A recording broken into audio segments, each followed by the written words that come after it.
নমস্কাৰ।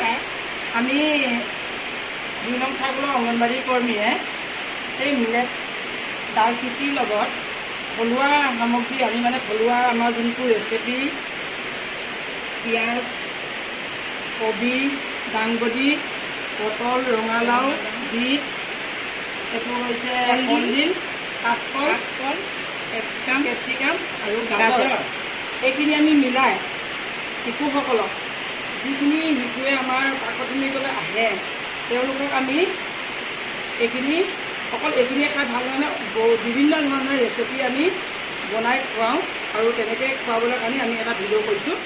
এয়া আমি প্ৰথমে পিঁয়াজখিনি দি লৈছোঁ। এয়া ইতিমধ্যে আমাৰ পিঁয়াজখিনি হৈ গৈছে। এতিয়া আমি কবিটো ঢালি ল'ম।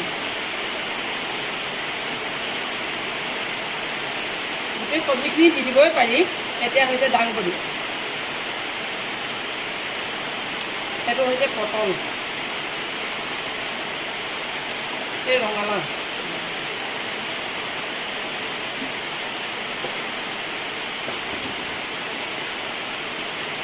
আমি কলডিলখিনি যদিও প্ৰথমে দিম, কিন্তু বিটখিনি আমি অলপ শেষত দিম, কাৰণ বিটে কালাৰটো অলপ চেঞ্জ কৰি দিব আইৰণ কাৰণে। সেইকাৰণে বিটটো আমি পাছত দিম আৰু কাঠতো আমি অলপ পাছত দিম।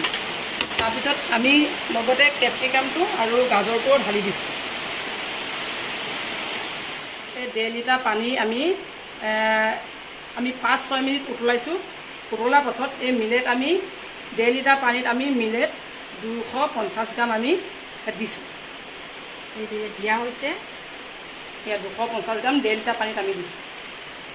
কিন্তু বহুত বেছি উতলাব লাগিব। আপুনি প্ৰায় আমি এইটো 15 মিনিটমান উতলাবই লাগিব। উঠনি প্ৰস্তুত কৰা এইখিনি আমাৰ শেষ হৈ গৈছে খিচিৰি। এয়া আমি পায়স বনালোঁ, এয়া পায়স বনাইছোঁ।